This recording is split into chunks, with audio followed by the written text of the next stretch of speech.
Okay, so let's kick off with the first story. Really, it was last week we got some information on May the 4th about some brand new Lego sets. Now, this one was ones that kind of came out of, I would say it came out of nowhere, but this was one of those few times when Lego actually kind of was quite in advance of kind of getting this information out, which is very good.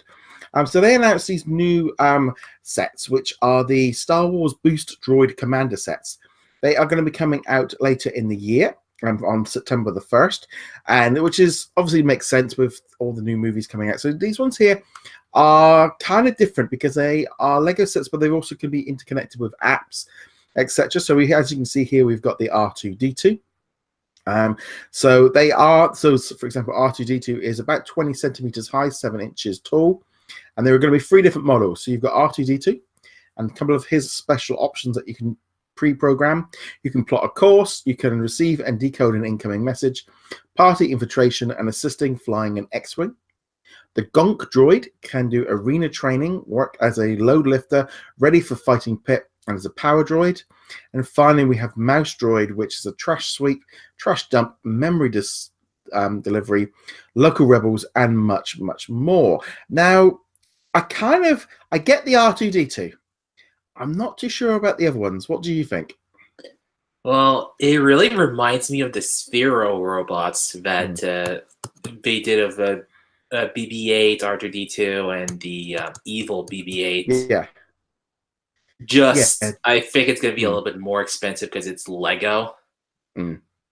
And I'm not too sure about the other two. Like the Mouse Droid makes sense because he was in the original movies, but I've never heard of his Gunker Droid. No. It just looks a bit odd. That looks like that could have come out of another video, if it's like something out like Borderlands or just a random movie. It doesn't really look that Star Wars. The Mouse Droid, it's iconic. It's iconic, but at the same time, I think if you showed that to most people, they wouldn't know what that was.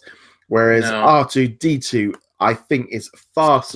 It looks great. It's going to be interesting how it works with the app, and I think it's really going to come down to that price point of what that's going to be the big selling point. Is if they get the price point right, they might be able to do something with it.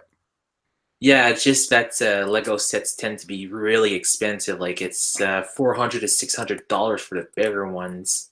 Yeah, I must admit, that Millennium Falcon one, I keep looking at it, it's like, no, I've got no room for that one there. And there's Hogwarts and the Simpsons house, Ghostbusters, the Disney Castle. Crazy. Yeah, I keep looking at that Disney Castle, and it's like, for £300, and we're like, no. So I'm hoping this R2-D2. I'm wondering if it's going to be somewhere between like $60 and $90 because of all the app side of things. I don't know. It doesn't, to me, until we know the price, but Lego quite often really jack the price up. That Steamboat Willie set that came out a couple of weeks ago. That was $90. That was expensive. I haven't brought it because I like it, but for what the price of it seems a bit pricey. And considering it's a fan-made design, not like an actual Lego design, so... Well, they did make quite a lot of tweaks to it and sort of tweaked it around a little bit. Yeah, because there was the Steamboat Willie one and there was the Flintstones one that just came out like a little bit after. Yeah, I mean, the big problem for me as well with those two minifigures being included in the Disney Lego minifigure blind bags kind of blew the we were like, what's the point of getting the big one? Because you're essentially just building it's a different shade of gray. Yeah, it just didn't quite hit the spot. But I'm hoping with these ones here, I fully expect the Mouse Droid and that Gonk one to be heavily discounted at Black Friday and after Christmas. No doubt. There's just no doubt. And it's difficult to say, but I wouldn't probably recommend picking them up at launch because I can't see them selling very well. The R2-D2 will probably do all right. I picked up the BB-8, the big droid. It's been in the sales a lot, and it's a great set at the price I paid for it. I just let those Lego ones. I'm really not too convinced on those other two droids. I think R2-D2 that would have worked great, and as you say, it's very much like that Sphero kind of idea. Yeah, like I do have the BB-8 Sphero, but I'm gonna be honest, I never used it in months because they announced that they're gonna shut down the apps, so it's basically like a paperweight now. Yeah, this is the trouble with these electronic toys, and I do honestly think the gimmick of playing with them and all the rest of it, and the idea that kids are going to play with it and keep using it, they're going to get bored of it, and they'll be back to Fortnite very quickly. So, shouldn't be that kind of idea of how much they will get bored of it because there's only so much you can do. You got those 4 different move sets that they can do. Yeah, it'll keep them entertained for a little bit.